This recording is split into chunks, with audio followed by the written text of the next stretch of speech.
Boa noite a todos e a todas. Sejam todos muito bem-vindos em nome de Jesus. Boa noite, Alexandre. Boa noite, Claudete. Como é que vocês estão? Tudo na paz? Tudo tranquilo? Eu espero que sim. Espero que esteja tudo bem aí. Vamos esperar mais um pouquinho aí. Por favor, já vão dizendo aí como é que está o áudio. Vocês estão me ouvindo bem? Vocês estão me vendo bem? Por favor, se está com algum travamento. Tá tudo tranquilo? Valeu, Alexandre. Obrigado. Valeu, Claudete.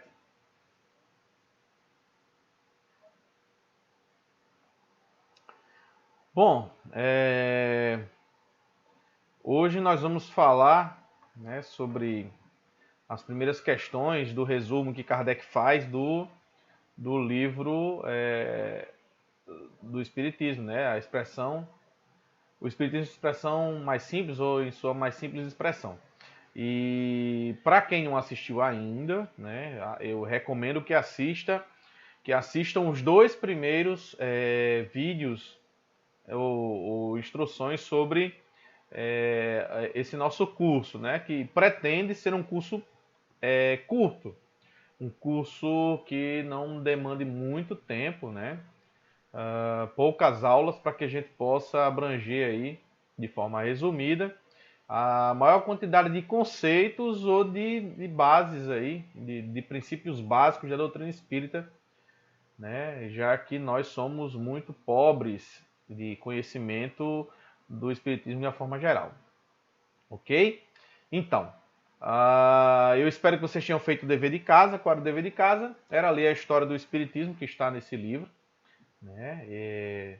Eu recomendo que vocês entrem lá no kardecpedia.com.br e lá vocês baixem aí o Espiritismo de Expressão mais simples e leiam essa parte aí da história do Espiritismo, que é muito importante. A gente vai passar por ela porque um resumo histórico não tem muito o que se falar dele, né? Como é uma exposição bem direta, objetiva sobre a doutrina, sobre a história da doutrina espírita, não tem muita gente comentar sobre ela.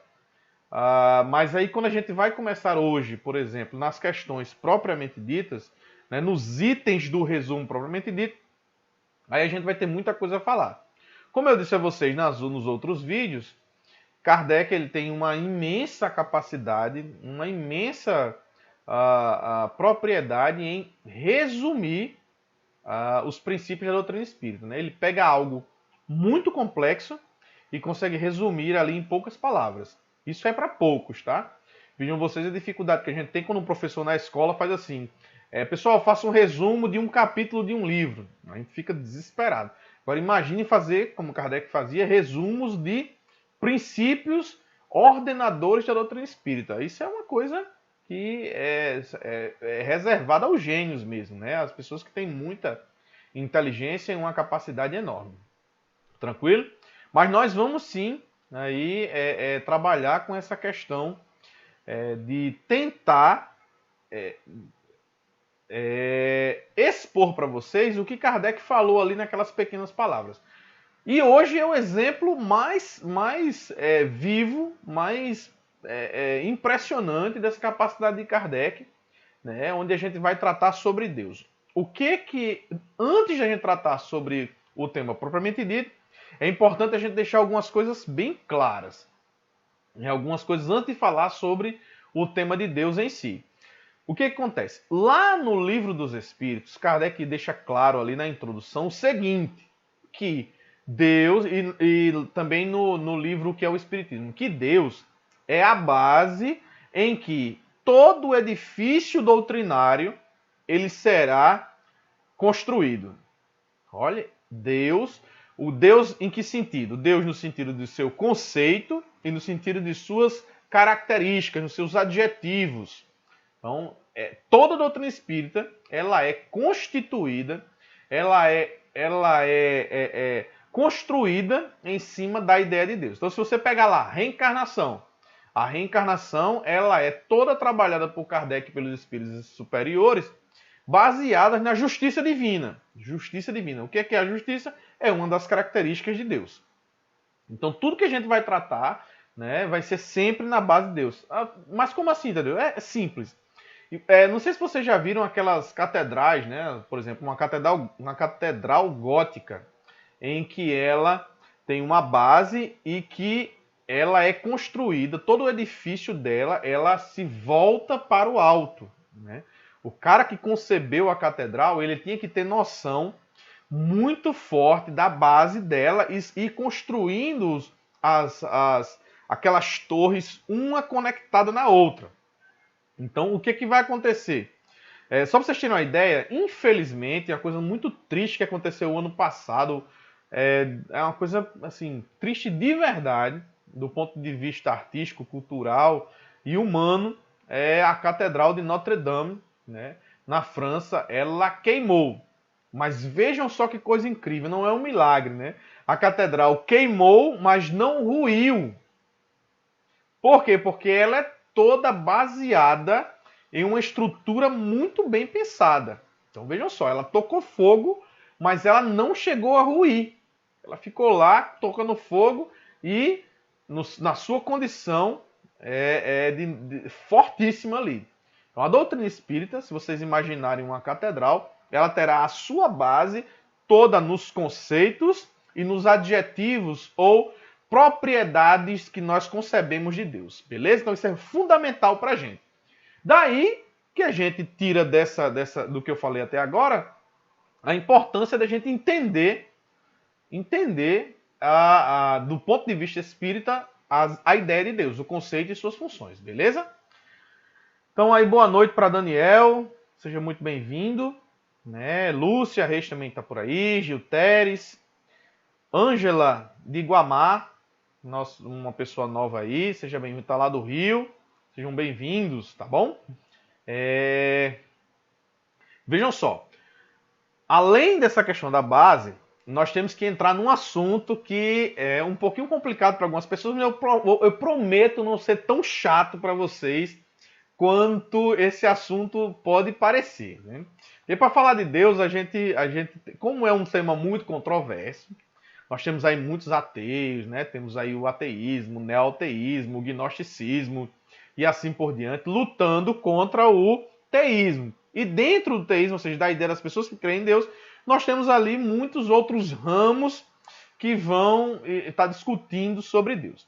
Para auxiliar neste processo, eu recomendo para vocês algumas obras, para quem tem interesse. Claro, não precisa você se aprofundar tanto, basta que vocês entendam um pouquinho que eu vou explicar aqui. Não precisam comprar esses livros necessariamente, mas se você tem curiosidade de provas, demonstrações sobre a existência de Deus, eu recomendo 3 obras modernas e algumas obras antigas, né? Vamos começar pela moderna. As 3 obras modernas que eu acho que tratam do tema sobre Deus de forma muito clara e sobre a existência de Deus, as provas, demonstrações e evidências sobre a existência de Deus, são 3, eu vou recomendar para vocês, né? Não se surpreendam que são 3 protestantes. Por quê? Porque o movimento de teologia protestante americana é muito forte também. O movimento teológico cristão católico é muito forte também nos Estados Unidos. Contra esse movimento neo-ateísta, como Richard Dawkins e outros aí, né, que nós temos, que estão combatendo a ideia de Deus, levantando a bandeira da ciência, que eles não têm autoridade para isso, diga-se de passagem. Mas temos 3 livros aí. O primeiro é um livro chamado Em Guarda. Um livro chamado, já tem tradução, não tinha tradução, mas agora já tem. Tradução do Em Guarda, certo? Vou anotando. A Linguagem de Deus, né, de Francis Collins, e é um nome um pouquinho grande, tá? Eu Não Tenho Fé Suficiente para Ser Ateu, de Norman Geisler. Então, esses 3 livros, eu estou esquecendo agora do nome do cara do Em Guarda, tá? Deixa eu ver aqui, rapidão. Em Guarda, deixa eu só ver aqui o nome dele. Lembrei. Lembrei não, né? Eu vi aqui. É William Lane Craig, né? William Lane Craig, do Em Guarda. Francis Collins, lá da Linguagem de Deus. E Eu Não Tenho Fé Suficiente para Ser Ateu, do Norman Geisler. E o mais destacado desses talvez seja o Francis Collins da Linguagem de Deus, porque ele é o diretor e chefe do projeto Genoma. Projeto Genoma que mapeou o gene humano. Ele é um cristão, ele é um protestante que, apesar de cientista, não é ateu, porque a gente tem aquela lenda, né? aquela mística de que todo grande cientista é ateu. Isso é uma falácia que não tem tamanho. Por quê? Porque o Francis Collins, que é o chefe do Projeto Genoma, ele é cristão. Inclusive, ele se destaca lá numa entrevista que ele faz para divulgando, né, que eles tinham mapeado o genoma humano. Aí o cara pergunta, você demonstrou que Deus não existe? Ele disse, não, pelo contrário. Eu encontrei a linguagem que Deus projetou os humanos, né? Então, só para vocês terem uma ideia. Então, o livro dele é A Linguagem de Deus. Tem o William Lane Craig, que é um grande debatedor, um grande filósofo, que fala também sobre isso, e o Norman Geisler, que é Eu não tenho fé suficiente para ser ateu, ok? Na antiguidade nós temos assim uma gama muito grande de filósofos. O mais destacado de todos eles que é São Tomás de Aquino. São Tomás de Aquino faz uma defesa da existência de Deus também na Suma contra os Gentios. Né? Eu acho que é o tomo 1, na Suma contra os Gentios. Tomo 1 tem lá uma defesa e uma argumentação sobre Deus, ok? Beleza? Então, nós temos aí essas pessoas que vão detalhar o assunto para vocês. Claro que não é preciso que você vá lá. Eu vou trazer para vocês um resuminho aqui sobre a existência de Deus antes da gente entrar no item 1 do tema sobre Deus na doutrina espírita. Então, primeira grande coisa que a gente tem que colocar na cabeça depois de ter feito esses preâmbulos é que Deus não é da alçada da ciência. Não cabe à ciência, de forma nenhuma, dar pitaco sobre Deus. Por quê? Porque toda e qualquer ciência... Então, exemplo, né? Nós temos lá o nosso... como é o nome do cara? Não estava aqui na minha cabeça agora. Que ele tem vários livros contra Deus. Né? Richard Dawkins, né? Nós temos Richard Dawkins aí, que é um grande neo-ateísta, um militante neo-ateísta, que ele vem aí como biólogo falar sobre Deus. Olha só, biólogo, físico, matemático, seja qual for o especialista em qualquer ciência, ele não tem qualquer autoridade para falar sobre Deus. Por quê? Porque Deus não é, o tema Deus não é da alçada da ciência. Por quê? Porque toda ciência tem um objeto de estudo. Tem um objeto específico, muito restrito de estudo. Então, o que é que estuda um biólogo? Ele estuda a vida e suas manifestações. Né? Então, aonde é que ele encaixaria o objeto de pesquisa Deus dentro da biologia? Não tem. Um físico, ele estuda o quê? As leis que regem a matéria, o movimento e a energia e assim por diante. Aonde é que ele... Oi, caiu? Tem alguém aí?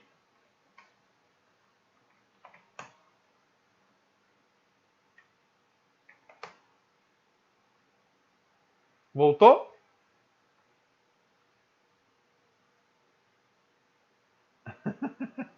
Olha aí, voltou. Então, quer que eu dizer para vocês que ciência nenhuma tem como objeto de estudo Deus. Então, nenhum cientista tem a autoridade de falar do ponto de vista de sua ciência se ele é contra ou a favor de Deus.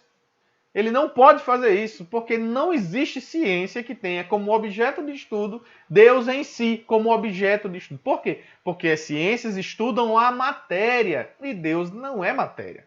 Por isso elas não podem estudá-lo. Elas não têm meios para estudar, elas não têm ferramentas para estudá-los. Então qualquer cientista que faça isso, ele está apenas opinando. Qual é a área de estudos que pode se deter sobre Deus? É o que nós chamamos em filosofia de metafísica. Né? E a teologia. Teologia é estudo de Deus. Então, na verdade, a teologia é uma área da filosofia. Né? Claro que no curso de filosofia, lá, você está lá na UFRN, eu fiz o curso de filosofia, e você está em filosofia, você não vai estudar diretamente a teologia como uma disciplina lá. Eu acho que é até uma disciplina extra, mas não está dentro do currículo ali de filosofia. Por quê? Porque o que vai estudar algo que esteja relacionado a Deus é a metafísica. O que é metafísica? Meta para além de. Metatata física, né? Era o nome bem grandão aí de metafísica. Então, o que a metafísica estuda? Tudo aquilo que está para além da matéria, tudo aquilo que tem os princípios últimos é estudado pela metafísica.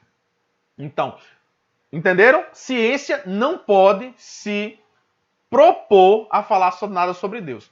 Se a ciência não pode falar nada para provar ou demonstrar que Deus não existe, também nós não podemos usar a ciência para provar que ele existe. Percebem?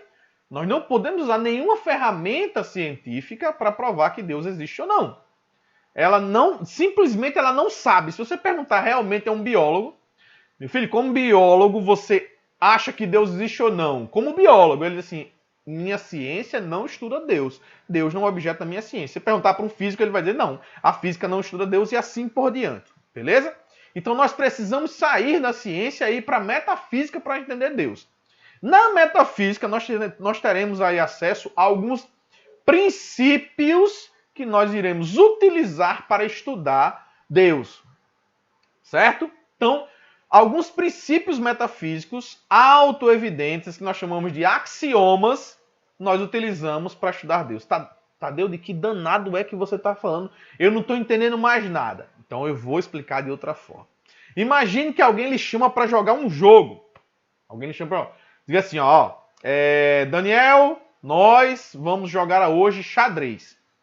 Então, se Daniel sabe jogar xadrez, ele vai já ir começando no jogo. Mas se eu chamo, por exemplo, o Gil e digo assim, Gil, vamos jogar xadrez? Ó, Tadeu, eu não sei jogar xadrez. Qual é a primeira coisa que eu tenho que fazer? É ensinar para ela as regras do jogo. As regras do jogo. Então, olha só, para alguém jogar xadrez, é preciso que antes de começar a jogar, ele entenda das regras. Ei, vamos jogar relancinha, vamos jogar ludo, vamos jogar qualquer outro jogo. Então você precisa ali de ter noções das regras do jogo. As regras do jogo não surgem do jogo. Entendem? Então o cara que vai jogar xadrez, para ele jogar xadrez, ele já tem que saber as regras do xadrez antes. E aceitar essas regras. Beleza? Então, você vai jogar xadrez, você não vai mexer o cavalo de qualquer jeito. Para que você mexa o cavalo, ele tem que saber que o cavalo anda em L. Né? Se você vai jogar o peão só anda para frente, uma casa de cada vez, a não ser que seja a primeira jogada, que ele joga duas. Pode jogar duas, né? Então, sempre tem regra antes. Então, o que vai acontecer? A ciência também é assim. Toda ciência... Toda pesquisa científica, ela surge, ela só pode ser feita através da aceitação e da aplicação de alguns princípios axiomáticos que não dependem da ciência. Então, um princípio que não depende da ciência, o princípio de causalidade. É um princípio metafísico, causalidade. O que significa isso, Tadeu? Toda consequência tem uma causa. De volta. Um segundinho aqui. Deixa eu ver se eu coloco alguma coisa aqui para essa internet melhorar. Rapidão.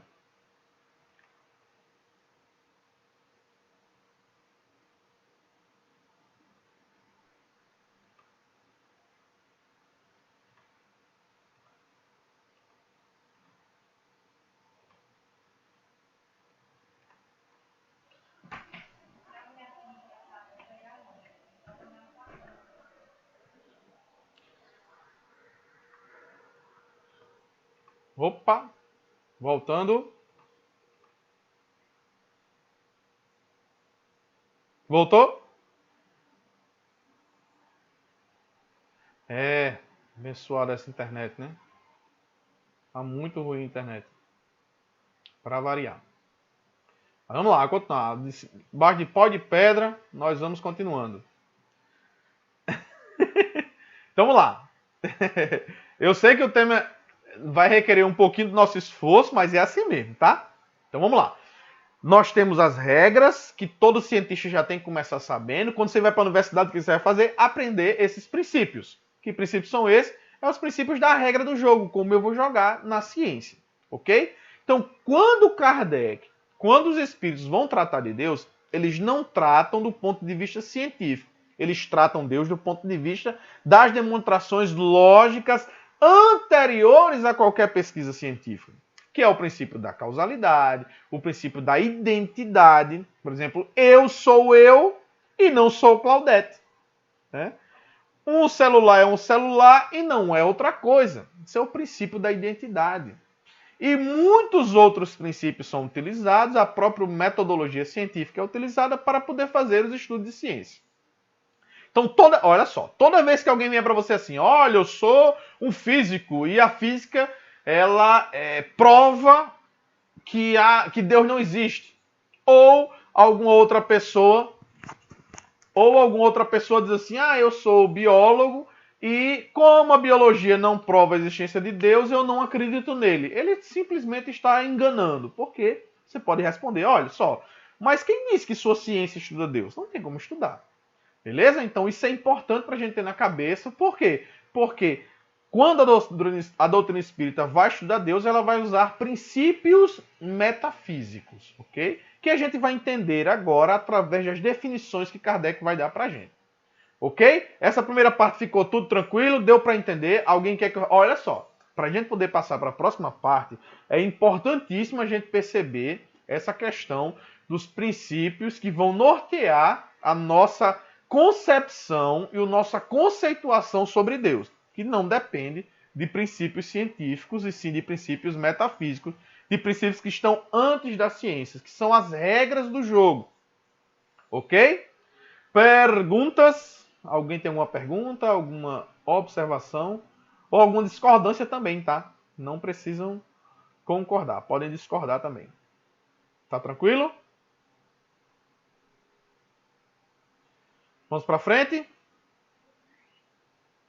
Vamos lá. Dou-lhe uma, dou-lhe duas. Dou-lhe três. Vamos continuar. Ok. Beleza, Alexandre? Vou colocar aqui. Tudo bem. Deu para entender aí, né? É chato, mas é necessário. É uma dor necessária. Vamos iniciar agora aqui, como vocês estão vendo aí, a leitura sobre Deus, né? Então, item 1 do resumo das leis do Espiritismo, né? Dos princípios espíritas. Item 1. Deus é a inteligência suprema, causa primeira de todas as coisas. Então, todo mundo que já passou aí por um estudo do Espiritismo já se deparou com essa questão, que é a questão número 1 do Livro dos Espíritos, que é o capítulo 2 lá do livro A Gênese, que fala sobre Deus, né? Então, todo mundo já passou por isso. Mas quanto tempo a gente passou pensando sobre o que está escrito aí, né? Olha, o que está escrito aí significa tanta coisa que nós precisaríamos de dias e dias aí para poder abarcar tudo que está escrito aí, né? Então, primeiro, o que é que nós temos de mais importante nessa frase? São duas palavras. Primeira palavra, Deus é a inteligência suprema. Primeira palavra, inteligência. Olha só, quando eu falo inteligência, percebam que eu não estou falando de coisas. Porque a segunda palavra importante aí é a causa primária de todas as coisas. Então nós temos dois conceitos aí que estão permeando esta oração. Então, primeiro, inteligência e coisa. É óbvio que todos nós sabemos intuitivamente que inteligência é uma coisa que é completamente diferente da coisa que ele está se referindo. Beleza? Então, o que é inteligência? Um caderno, ele é inteligente? Não. O que é inteligente? Inteligentes são para os seres que têm essa capacidade, certo? Seja uma inteligência muito rudimentar, como o instinto de um animal, sejam os humanos que têm essa característica mais forte de ser inteligente, de ter algo além de apenas existir. Então, o que é inteligência? Inteligência é uma capacidade que nós, seres humanos, temos de poder transcender simplesmente ao existir. A gente consegue fazer aí muitas coisas através desse negocinho que a gente tem chamado de inteligência. É claro, essa definição de inteligência que eu estou dando, ela é simplesmente para diferenciar de coisa aí que são os objetos ou a matéria que constitui o universo. Então, quando na verdade são os espíritos que conceituam Deus como a inteligência suprema, é porque nós temos, em parte pequenina, uma inteligência que Deus tem de forma suprema. Tadeu, por que você partiu de nós para poder chegar em Deus? Simplesmente porque Deus, ele é muito maior do que qualquer de nossas concepções. Eu não consigo conceber Deus. Então, para que eu entenda Deus, é preciso que eu parta de mim, do ser que nós conhecemos, que somos nós mesmos, ou as pessoas que são nossos semelhantes. Então, quando ele diz inteligência suprema, é porque você tem que imaginar você, por exemplo, a sua inteligência multiplicada ao infinito. Então, Deus é a inteligência de forma infinita. Por isso que ele fala suprema, é porque está acima de todas as coisas. Nada que você imagine, na verdade, tudo o que você compreende de inteligência vem de Deus. Se você consegue fazer um cálculo matemático, 2 mais 2 igual a 4. Você conseguiu conceber isso? Na verdade, não foi você que criou isso. Na verdade, foi uma inteligência suprema, infinita, que concedeu isso para você. Você é uma consequência, um efeito de uma inteligência maior que é Deus. Beleza? Então, inteligência suprema, ele é inteligência ao máximo. Todos os graus que nós temos aí de amor, inteligência que vai abranger aí os sentimentos, tudo isso, tá? Não está restrito aqui de uma forma simplesmente cognitiva, mas significa sensações, sentimentos, tudo isso, lógica, racionalidade está nesse termo inteligência. Então Deus é isso ao máximo, ok? Deixa eu só ver minha conexão, que aqui caiu de novo. Não, mas está funcionando. Então, entender essa primeira parte? Deus é a inteligência suprema. Mas além de ser inteligência suprema, Deus é causa primeira de todas as coisas. Então, Deus não só ele dá origem a qualquer tipo de raciocínio, de emoção, de inteligência, como também ele é o criador, a causa primeira de todas as coisas materiais. Certo? Então, nós temos aí duas grandes áreas. Uma área que é a inteligência, de onde Deus cria os seres inteligentes, e temos uma outra enorme área, que são as áreas das coisas físicas, de tudo aquilo que a gente conhece. São os planetas, são as galáxias, são os objetos que a gente mexe. Todo mundo material também foi criado por Deus. Ok? Então Deus, no final das contas, é o criador de todas as coisas. Só que das coisas inteligentes, ele é a inteligência máxima, e das coisas materiais, ele é a causa de tudo isso.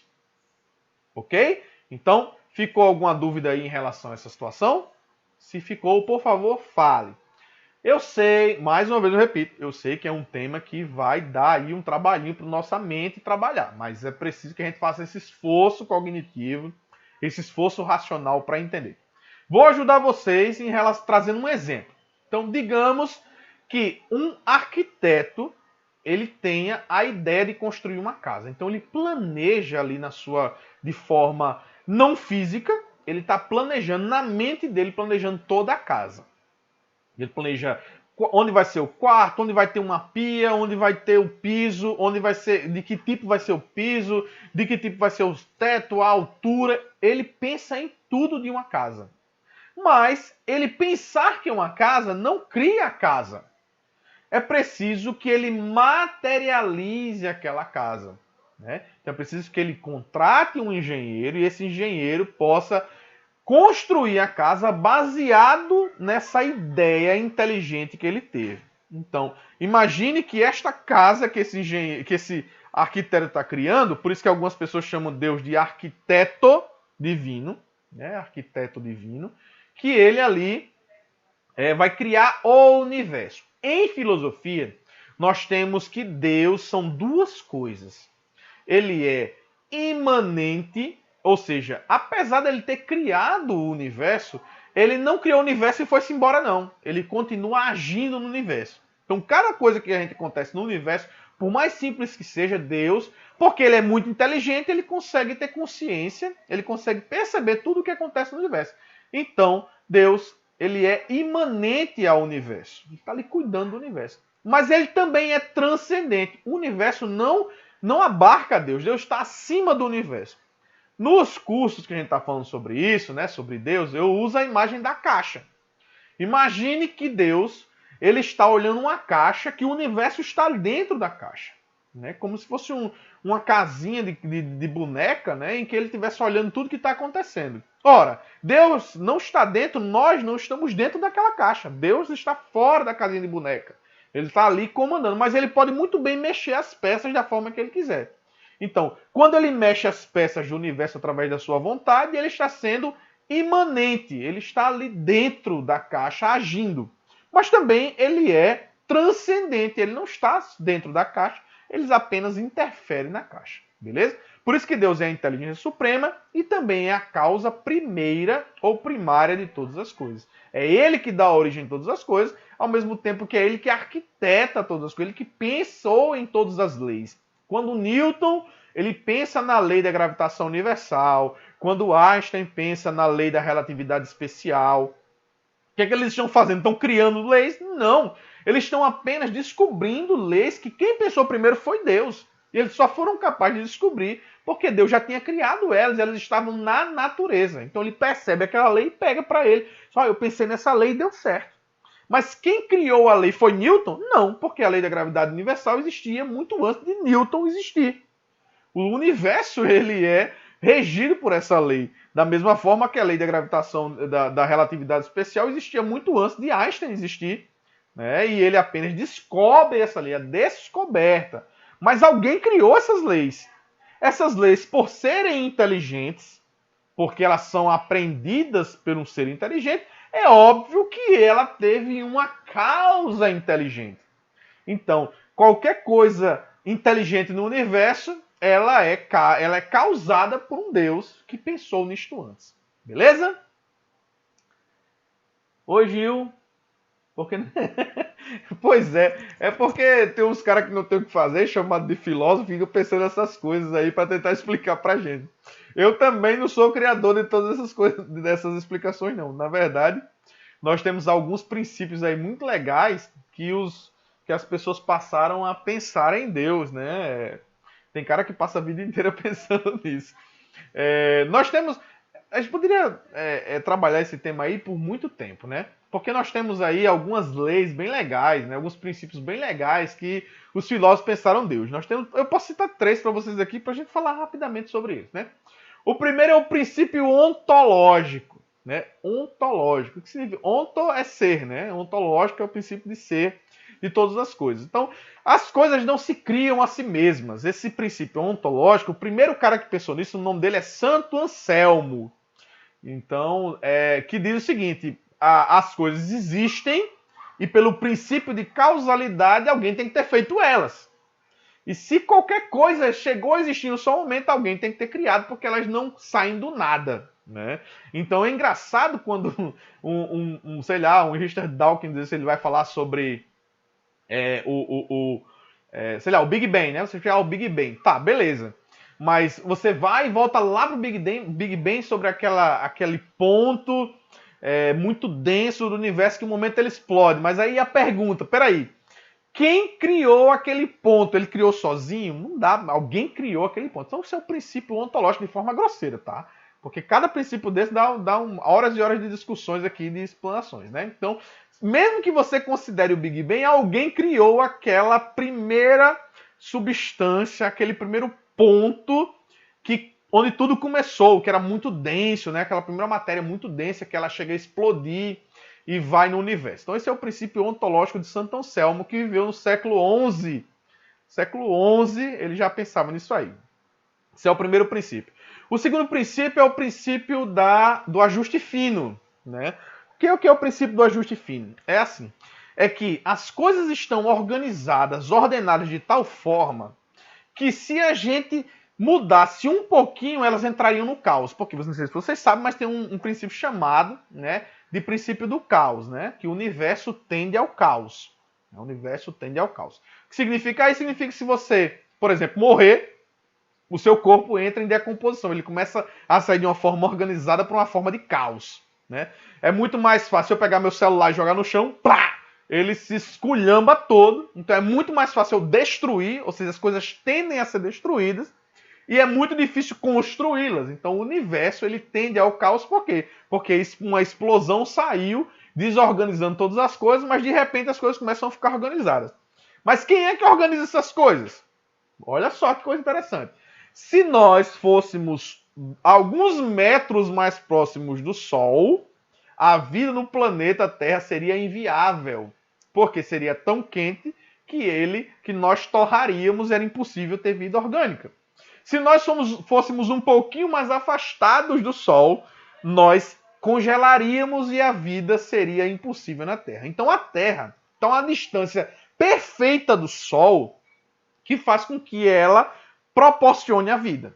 E aí a pessoa diz, mas quem fez foi uma coincidência, foi uma organização aleatória das coisas. Ah, é? Como é que pode um gene, um DNA ser aleatório? É impossível um DNA ser aleatório. Porque quando você pega o genoma humano, o que é o genoma? Está lá na linguagem de Deus, no livro que eu falei para vocês. O que é um genoma humano? Genoma é uma receita de bolo para criar proteína. É como a célula, lá na célula, de forma microscópica, está escrita uma receita de criação de proteína que vai criar todas as formas de vida do planeta. Aí você diz, é coincidência aí, o Francis Scott disse, mas como assim é coincidência? Um gene humano, um único gene humano, cada célula nossa tem um gene, né? Ele tem ali uma receitinha para criar nós, né? Para criar o humano, que é diferente para criar uma melancia, mas que nós e a melancia temos 90% de similaridade.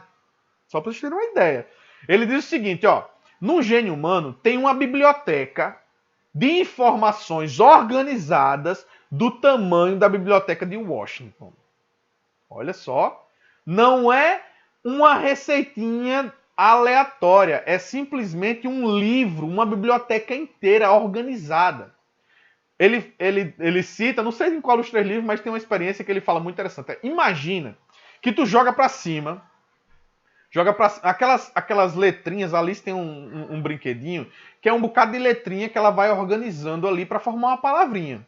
Agora, você imagina um saco cheio de letrinha, quantas vezes você te joga para cima para que ela caia assim, dizendo assim, eu te amo, por exemplo? Quantas vezes você acha que você tem que jogar para cima aquele saco de letrinha para ele cair aleatoriamente com uma única frase? Eu te amo. Uma frase simples. É possível que alguém jogue para cima e caia uma frase? Agora imagine a possibilidade aleatória de combinações para que se forme, através dos milhões de anos, uma biblioteca inteira. É impossível. É impossível. Então esse é o princípio do ajuste fino, que as coisas estão ajustadas de forma tão perfeita que é preciso que haja um princípio ordenador maior para que aquelas coisas se organizem. O terceiro é o princípio teleológico, que significa o princípio das causas eficientes. O que significa isso? É que para todo efeito que possa existir, quanto mais organizado é o efeito, mais organizada tem que ser a causa daquele efeito. Então, imagine vocês alguém que está jogando sinuca. Não sei se vocês gostam de jogar sinuca, né? Mas se você pegar uma pessoa que não sabe jogar sinuca e você dá o taco para, bate nessa bolinha e faça com que a outra bolinha entre. Olha, ele vai sentir a maior dificuldade para colocar uma bolinha. Porque o cara que está pensando, ele tem pouca habilidade. A causa para a bolinha entrar, ela é pouco eficiente. Agora, se você pegar um cara bom como o Rui Chapéu, o Rui Boné, sei lá como é o nome do cara aí, aquele cara que era brasileiro, que era muito bom, ele consegue botar as bolas numa perfeição incrível. Porque a causa, ela é muito eficiente, ela consegue efeitos altamente eficientes. Então você tem a vida, que é uma causa muito eficiente, porque você tem no seu corpo aí milhares de células trabalhando de forma organizada para poder ter um efeito. Qual é o efeito? A vida. Para você respirar, para você estar vivendo, é preciso. Olha só, a gente está vendo a pandemia, olha só a inteligência de um vírus, amigo. O vírus ele consegue entrar em outra célula, se reproduzir, fazer com que a célula trabalhe para ele. Meu amigo, é uma coisa complexa. Para que aquilo exista, é preciso que por trás daquilo exista uma causa muito eficiente, e essa causa é simplesmente Deus. Então nós temos aí vários princípios que demonstram. Lembre-se, nenhum desses princípios é científico. Todos esses princípios são metafísicos. Esses princípios trabalham em cima de axiomas em que você não pode fugir dele porque eles são autoevidentes. Beleza? E aí você consegue construir essa maravilha que nós chamamos de questão número 1 do Livro dos Espíritos. Deus é a inteligência suprema, é aquela inteligência que organiza, que dá forma, que dá sentido, que é a causa de todas as coisas inteligentes que existem, e ao mesmo tempo ele é a causa primeira de todas as coisas materiais que existem. Também foi ele que criou toda a matéria do universo. Então olha só que coisa espetacular nós temos aí nessa primeira linha do livro O Espiritismo em sua expressão mais simples. Beleza?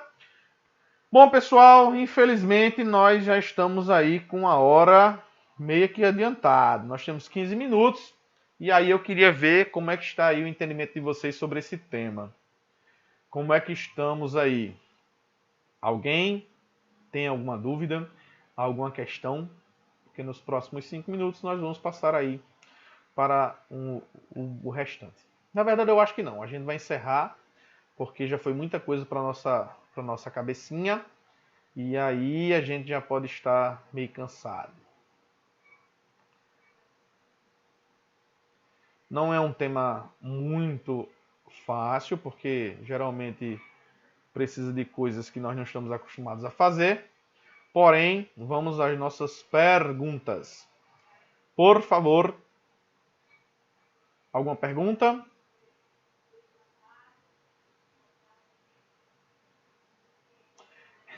Pois é, Gil. E o engraçado é que as pessoas têm uma impressão errada de que o conhecimento científico, o estudo das ciências, ele leva ao ateísmo.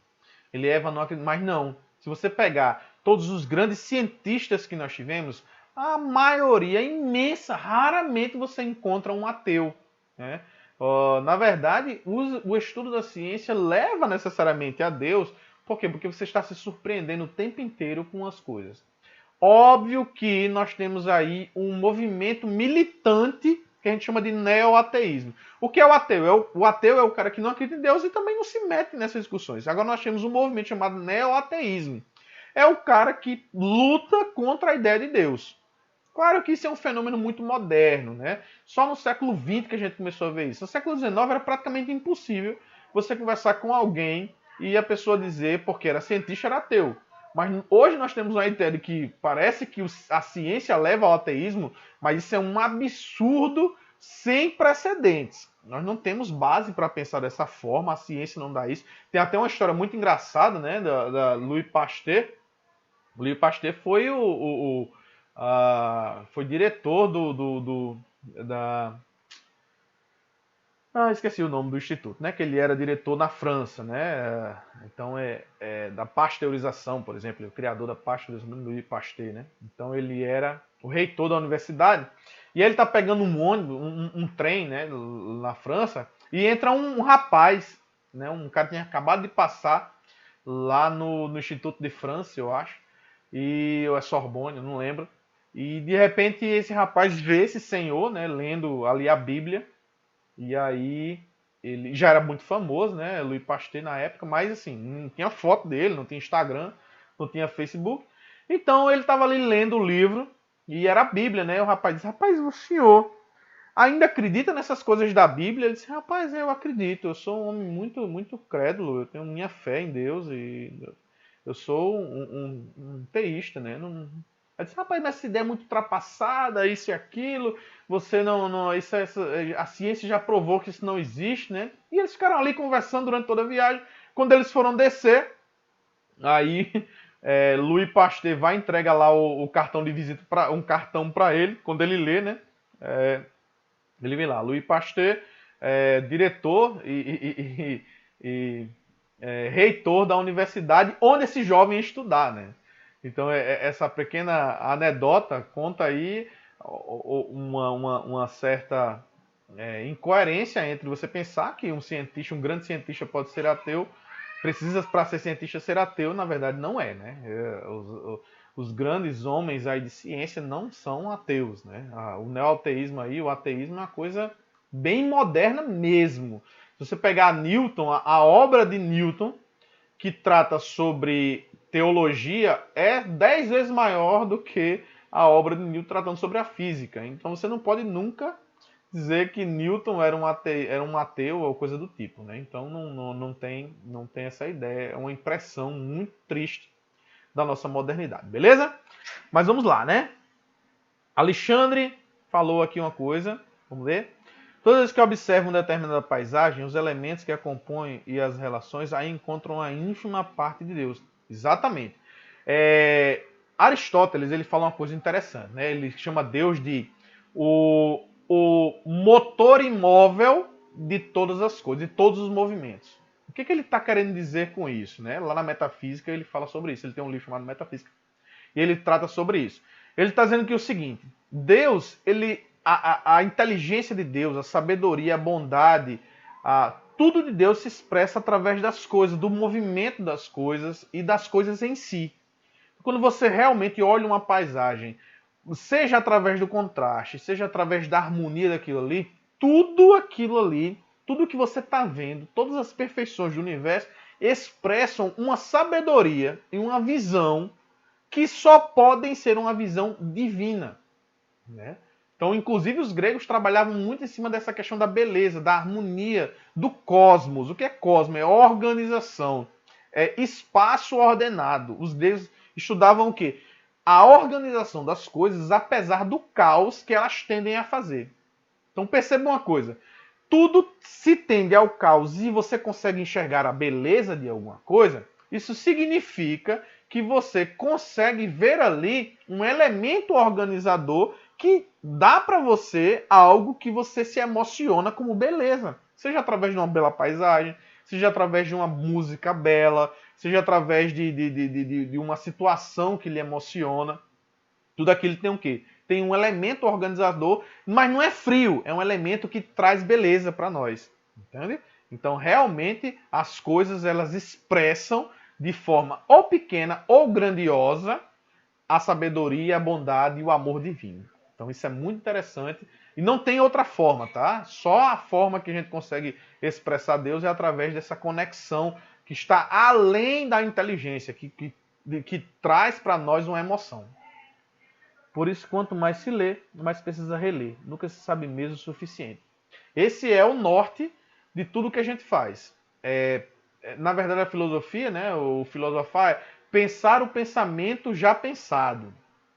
Quando Kardec escreve isso aí para os espíritos, não tenham dúvida. Olha, para vocês terem uma ideia, Kardec pega esse item 1, esse item 2, mais ou menos, e transforma num capítulo inteiro da Gênese, que é um espetáculo. É um espetáculo. Kardec pega essa afirmação dos Espíritos, que Deus é a inteligência suprema, causa primeira de todas as coisas. Pega essas características de Deus aí, eterno, único, imutável, imaterial, todo-poderoso, soberanamente justo e bom, e perfeito em todas as perfeições de forma infinita. Kardec pega isso e transforma num capítulo de várias páginas, se eu não me engano, umas 15 páginas. Através de quê? Exatamente disso, Gil. De ler e reler através de um esforço realmente e, claro, de uma inspiração divina para poder compreender tudo isso. Né? E como ele tinha uma cultura muito grande, além de ser um espírito muito evoluído, ele conseguiu ali transmitir para nós. Além desses outros livros que eu falei para vocês aí, que esse pessoal caiu em cima e ficou ali raciocinando sobre como demonstrar Deus para nós, que não temos tempo para poder pensar essas coisas, né? Nós não temos muito tempo nem disposição para estar pensando em coisas tão além da nossa capacidade como Deus. Beleza?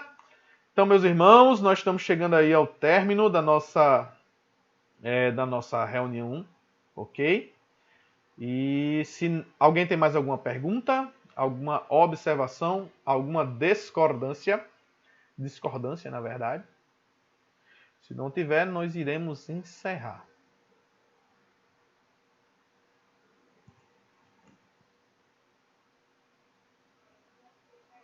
Eu vou colocar depois nos comentários os livros que eu falei, né, para que vocês possam aí buscar depois, quem tiver interesse.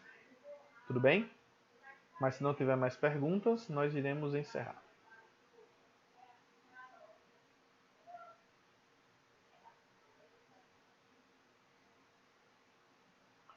Fala, Araújo. Araújo tá aí, eu não tinha nem visto, ele falou ali. Tá vendo, Araújo? Hoje eu falei de Aristóteles, ou de São Tomás, ó. O aquinismo aí, São Tomás de Aquino. Sobre Deus. Araújo fica mexendo comigo sobre eu gostar de São Tomás de Aquino, né? Então hoje foi um momento perfeito para falar sobre ele.